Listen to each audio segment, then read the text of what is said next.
हर जी आप कभी कर्मों का जब खेल बताते हैं, कर्मों का जब पूरा चक्कर बताते हैं तो भयभीत हो जाता है मन की। छोटी छोटी बातों से ही अगर किसी का दिल दुखाया या किसी को हमारे द्वारा ऐसा आचरण हो गया तो उसका हमें भोगना पड़ेगा महाराज जी।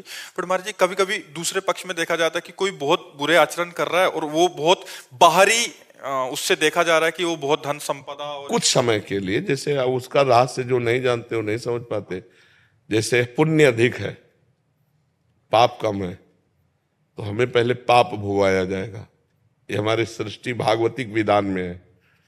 पहले पाप भोगवाया जाएगा और जहां ये खत्म हुआ तो पीछे का पुण्य और अभी का पुण्य प्रकाश ही प्रकाश, आनंद ही आनंद, कभी दुख नहीं भोगना पड़ेगा आगे। हाँ, और जिसका पाप अधिक होता है और पुण्य थोड़ा होता है तो पहले उसे पुण्य भोगाया जाएगा। अब वो पाप करते हुए भी आनंदित है, पाप करते हुए भी सुरक्षित है, पाप करते हुए भी बहुत स्वस्थ है, सब उसकी अनुकूलता है।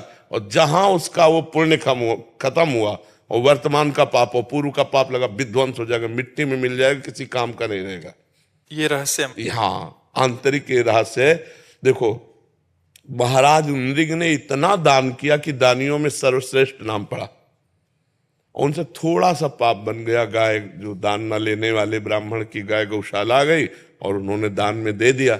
अब वो वापस नहीं दे रहा था, वो वापस ले नहीं रहा था, और गौएं, बस इतने अपराध के। तो वहां पूछा गया कि आप अपने आप का थोड़ा सा पाप है, आपको भोगना पड़ेगा, तो आप पहले पाप भोगिए क्योंकि थोड़ा है।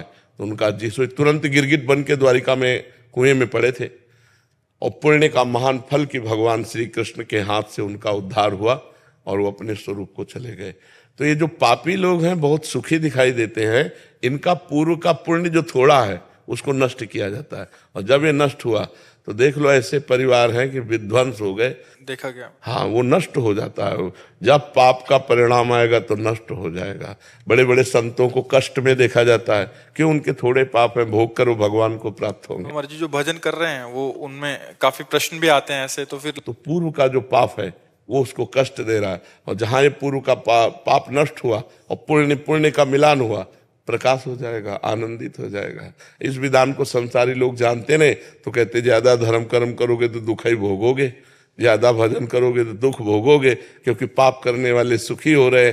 ऐसा नहीं, पाप करने वाले के पास तो कुछ बच ही नहीं जाता, फिर पुण्य नष्ट हो तभी तो किसी काम का नहीं रहता कि यहाँ का सब कुछ नष्ट हो जाएगा, इसके बाद नाली का कीड़ा बनेगा कि भूत बनेगा कि प्रेत बनेगा, क्या बनेगा, कोई परिणाम का पता नहीं। वो तो कष्ट ही कष्ट है आगे, बस आगे कष्ट है। इसीलिए तो शास्त्र में भरा पड़ा हुआ कि होश में हो जाओ, होश में, नहीं तो फिर भोगना ही भोगना पड़ेगा। नरक जाओ, फिर अन्य योनियों में जाओ, उसमें भी बड़ा कष्ट।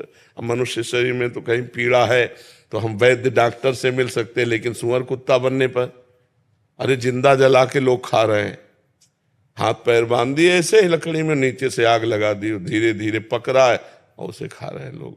बड़ा पाप कर्म करते हैं, पाप कर्म का फल बहुत दुखमय होता है।